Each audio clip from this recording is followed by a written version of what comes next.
آج ایک ایسے مسئلے پر میں لب کشائی کرنا چاہ رہا ہوں جو جتنا اہم اور جتنا ثابت ہے، ملحدین اتنا ہی اس کا انکار کر رہے ہیں۔ وہ ہے مسئلہ تراویح۔ تراویح یہ تربیحتن کی جمع ہے، جس کے معنی ہے آرام کرنا، اور تراویح جمع منتہی الجموع کا صیغہ ہے، معنی ہے کہ 3 سے زائد مرتبہ آرام کرنا۔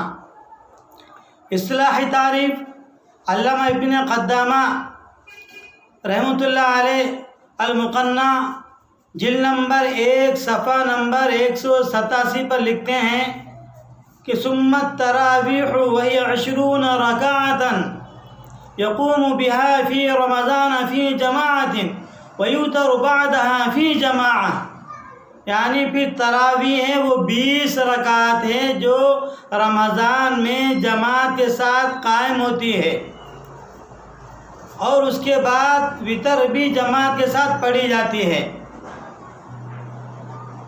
عرف عام میں غیر مقلدوں کے پیشوا، حقیقت میں نفس پرستوں کے پیشوا حافظ عبداللہ غازی پوری جامع رکعت التراویح کتاب میں لکھتے ہیں کہ تراویح وہ نمازیں جو عشاء کے بعد پڑھی جاتی ہے۔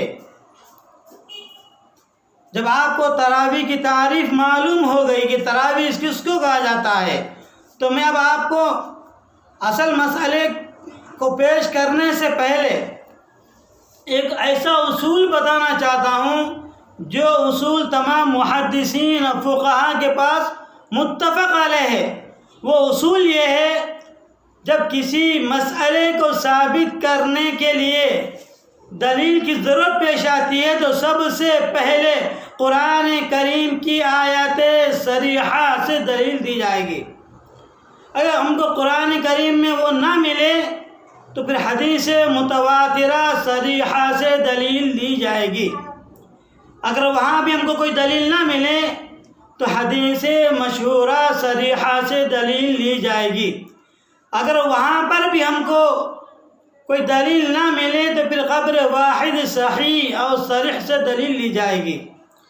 اور وہاں پر بھی ہم کو دلیل نہ ملے تو پھر ایسی حدیث ضعیف سے دلیل لیں گے کہ جس کا ضعف دوسرے طرق سے دور کیا گیا ہو، یا پھر تواتر عمل سے اس کا ضعف دور ہو کر وہ حدیث متواترہ کے مقام پر پہنچ گئی ہو۔ یہ اصول ہے، اور جتنے باطل فرقے ہیں وہ سب احادیث ہی سے دلائل دیتے ہیں، لیکن وہاں پر 420 یہ کرتے ہیں کہ کوئی دلیل دیتے ہیں، حدیث صحیح ہوگی لیکن مسئلے میں صریح نہ ہوگی، اور کوئی باطل فرقہ حدیث پیش کرے گا وہ مسئلے میں صریح ہوگی لیکن سند کے اعتبار سے صحیح نہیں ہوگی، وہ ضعیف ہوگی۔ اور عموماً ملحدین حدیث صحیحہ پیش کرتے ہیں لیکن صریح پیش نہیں کرتے، اور اہل بدعت حدیث صریح پیش کرتے ہیں لیکن سند کے اعتبار سے ضعیف ہوتی ہے۔ یہ ان کی فطرت ہے۔ اور ایک وضاحت یہ بھی کروں، جتنے احادیث بخاری شریف میں ہیں سب کے سب صحیح ہیں یہ ضروری نہیں۔ بخاری میں بہت سے احادیث ایسے بھی جو ضعیف بھی ہیں، اور بہت سے احادیث ایسے جو موضوع بھی ہیں۔ خود امام بخاری نے اپنی کتاب کے اندر موضوعات کا باب باندھا ہے، اور جتنے صحیح احادیث بخاری کے اندر آ جانا یہ بھی ضروری نہیں۔ بہت سے صحیح احادیث ایسے ہیں جو بخاری میں نہیں آ سکے، دوسری کتابوں کے اندر ہے، اور بعض صحیح احادیث ایسی ہیں جو سیاہ ستہ میں بھی نہیں ہیں، دوسری حدیث کتابوں کے اندر ہے۔ تو معلوم ہوا کہ بہت سے صحیح احادیث ایسی ہیں جو بخاری کے اندر نہیں ہیں۔ تو پھر اب میں آپ کو تراویح کے مسئلے کو بتانے کے لیے پہلے ان انجینئروں، ڈاکٹروں اور پروفیسروں کی ان کے سامنے میں گزارش کرنا چاہتا ہوں کہ آؤ بخاری شریف، وہ اصلی بخاری شریف جو دارالعلوم دیوبند کے قائم ہونے سے 1300 سال پہلے لکھی جا چکی ہے، جو صرف عربی کے اندر ہے، جس کے مصنف محمد بن اسماعیل ہیں، غیر مخلدوں کی وہ بخاری نہیں جس کے اندر دارالعلوم دیوبند کا بھی تذکرہ ہے۔ اس کے اندر باب باندھا ہوا ہے کہ دارالعلوم دیوبند میں بھی فجر کی نماز غلط میں ہوتی ہے۔ میں اس بخاری کی بات نہیں کر رہا ہوں، اس بخاری کی بات کر رہا ہوں جو عربی کے اندر ہے۔ اس بخاری کی جلد نمبر 1 صفحہ نمبر 151 کھولیے تو آپ کو ملے گا باب التہجد۔ امام بخاری نے باب التہجد کا باب باندھا ہے، اس کے ذیل میں تقریباً 37 ابواب باندھے ہیں، اور اس کے اندر 66 احادیث کو ذکر کیا ہے، جس میں سے 21 ابواب خاص تہجد کے تعلق سے ہیں، اور پھر 36 احادیث رات کی تہجد کی نماز کے سلسلے میں بیان کی گئی ہیں۔ پہلا باب امام بخاری نے باندھا ہے باب التہجد، باب ومن اللیل فتہجد بہ نافلۃ لک۔ حدیث ابن عباس کی لے کر آئے ہیں کہ کان رسول اللہ صلی اللہ علیہ وسلم اذا اقام یتہجد بہ، قال رسول اللہ صلی اللہ علیہ وسلم ان الحمد للہ اللہم لک الحمد قیم السماوات والارض، یعنی نبی کریم صلی اللہ علیہ وسلم جب نماز کے لیے کھڑے ہوتے تہجد کی تو فرماتے تمام تعریفیں اللہ کے لیے ہیں، اور اللہ وہ ہے جو زمین و آسمانوں کو قائم کرنے والا ہے۔ اس سے پتہ چلا اس میں کوئی تعداد رکعت بیان کرنا مقصود نہیں ہے، مقصود ہے کیفیت بیان کرنا۔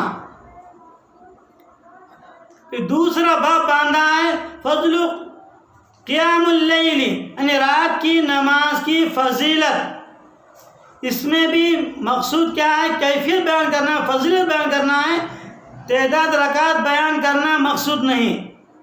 تیسرا باب باندھا ہے کہ باب طول السجود قیام اللیل، یعنی رات کی نمازوں کے سجدوں کی لمبائی کی کیفیت بیان کرنا مقصود ہے، تعداد رکعت بیان کرنا مقصود نہیں۔ چوتھا باب باندھا ہے باب ترک قیام اللیل،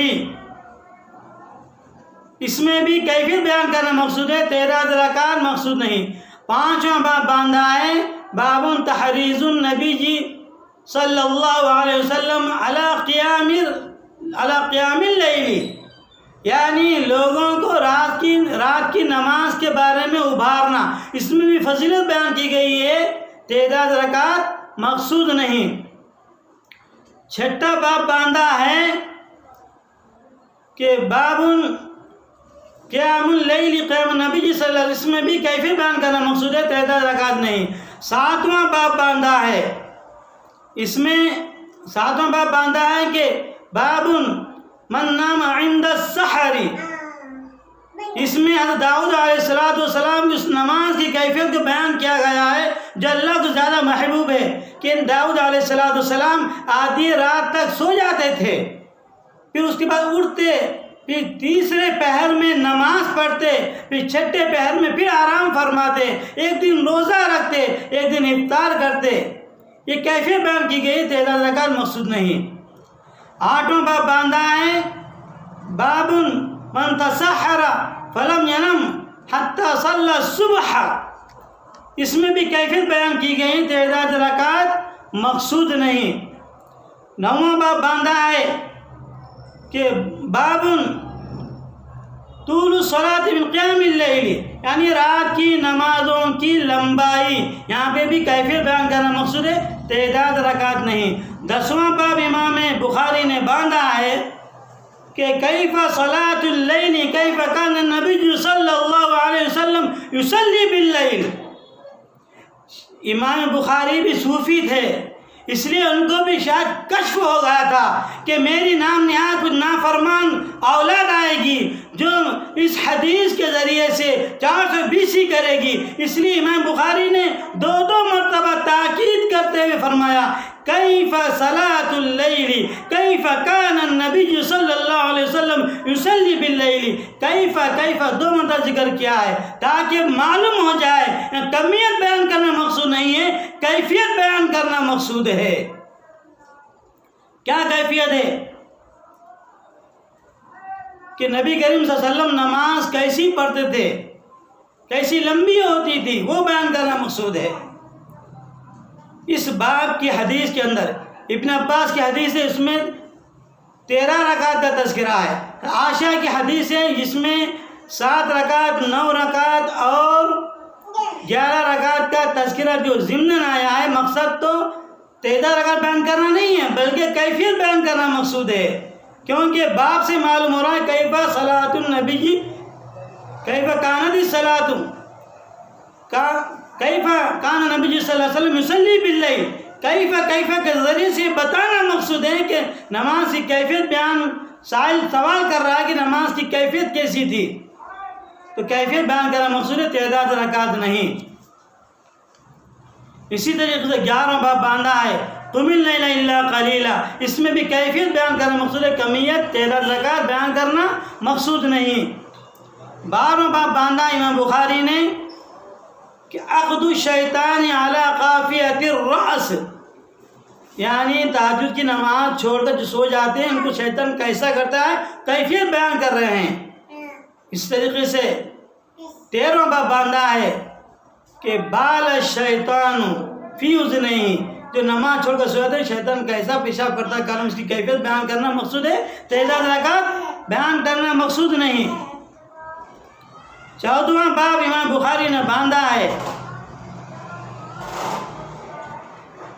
14واں باب امام بخاری نے باندھا ہے غالباً 14واں باب امام بخاری نے یہ باندھا ہے کہ من نام اول اللیل واحیا آخر اللیل واحیا آخرہ.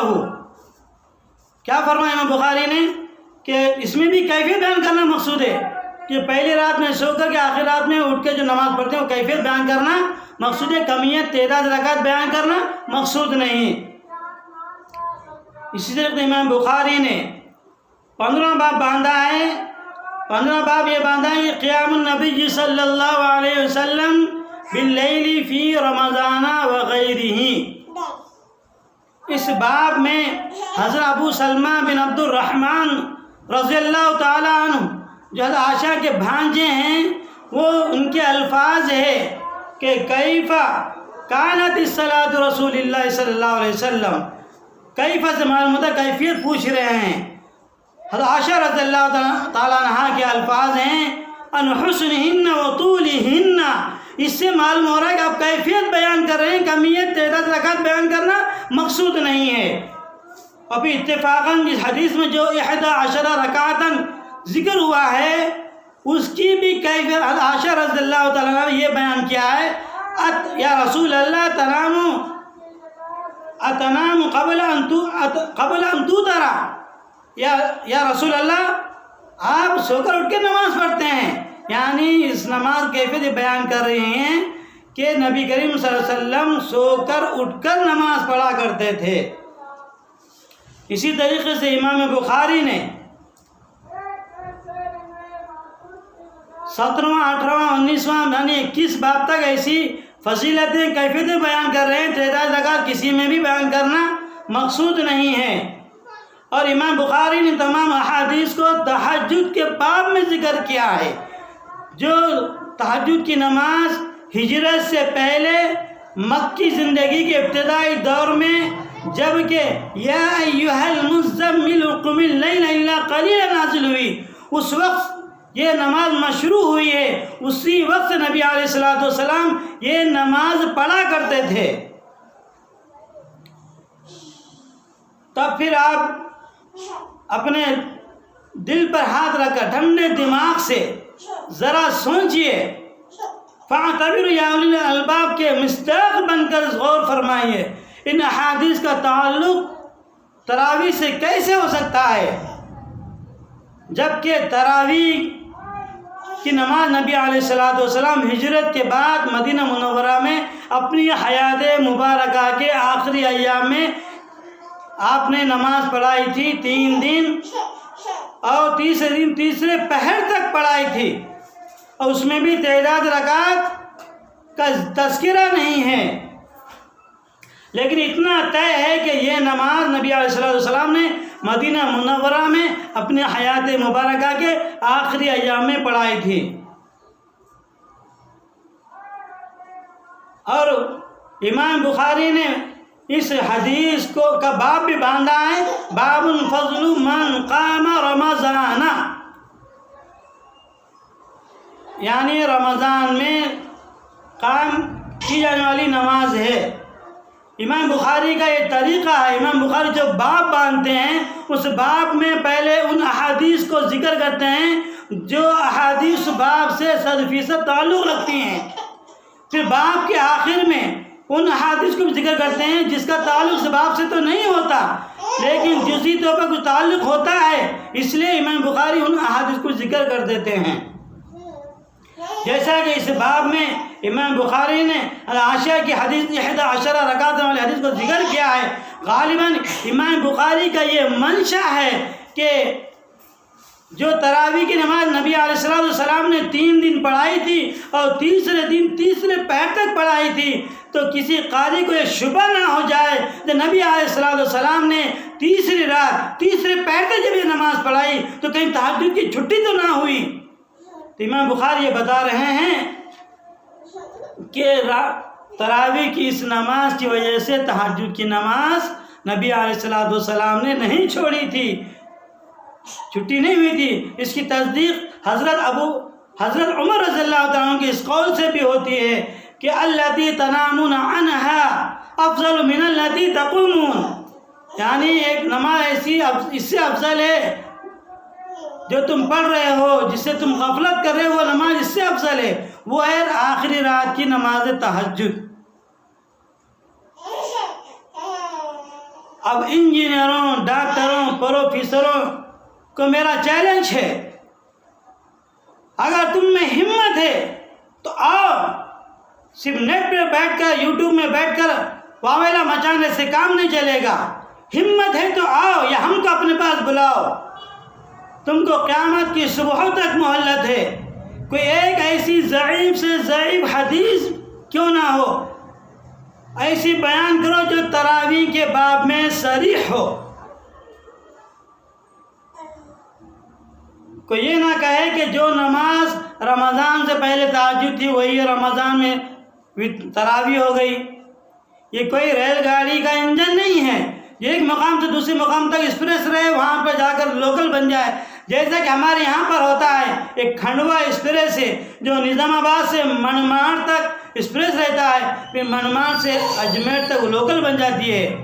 یہ کوئی خرگوش کی کہانی نہیں ہے کہ 6 مہینے نر رہے 6 مہینے مادہ رہے اس کا حیض بھی آنے لگ جائے۔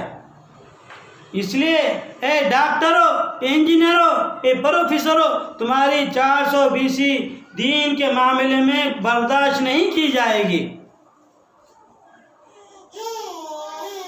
جو میں بار بار کہہ رہا ہوں کہ مسئلہ ثابت کرنے کے لیے حدیث کا صحیح ہونا بھی ہے، صحیح سے زیادہ صریح ہونا ضروری ہے۔ صریح نہ ہو تو مسئلہ ہی اب دلیل پیش نہیں کر سکتے، مسئلہ بنتا ہی نہیں۔ مثال کے طور پر آپ کو فروٹ کا میٹھا بنانا ہے، تمام میٹیریل موجود ہے، صرف شکر نہیں ہے، مارکیٹ میں ڈپلیکیٹ شکر مل رہی ہے۔ اب کوئی احمق یہ کہے کہ بھائی شکر تو ڈپلیکیٹ ہے، اوریجنل نہیں ہے، یہ مرچی میں نے اوریجنل لایا ہے، بڑی کمپنی اس کو ڈال دو، کیا فروٹ کا میٹھا بنے گا؟ نہیں بنے گا۔ فروٹ کے میٹھے بنانے کے لیے شکر ہی چاہیے، اگرچہ کہ اوریجنل نہ ہو تو ڈپلیکیٹ سے کام چل جائے گا۔ اسی طریقے سے اگر کوئی حدیث بخاری میں نہ ملے تو پھر دوسری کتب میں دیکھا جائے گا، وہاں حدیث مل جائے جو صریح ہو مسئلے کے اندر تو پھر اس کو دلیل بنایا جائے گا۔ اب میں یہاں تک تو صرف بخاری کی وضاحت کروں گا، بخاری کے اندر کوئی ایسی حدیث صریح نہیں ہے جو تراویح کو ثابت کرے، چاہے 1 رکعت ہو، 8 رکعت ہو یا 20 رکعت ہو، کوئی ایسی حدیث بخاری کے اندر نہیں ہے تو انجینئر تو بتا، ڈاکٹر تو بتا، پروفیسر تو بتا، لیکن یہ بات یاد رکھ، تو جہاں 420 کرے گا تیری 420 علماء دیوبند پکڑیں گے، تمہاری 420 دین کے معاملے میں نہیں چلے گی۔ اب تراویح کا ثبوت کیا ہے اس کو میں انشاءاللہ آپ کو اگلے ویڈیو میں اس کی پوری تفصیل بتاؤں گا۔ اللہ پاک سے دعا ہے کہ اللہ تعالی ہم کو صحیح سمجھ عمل کرنے کی توفیق عطا فرمائے۔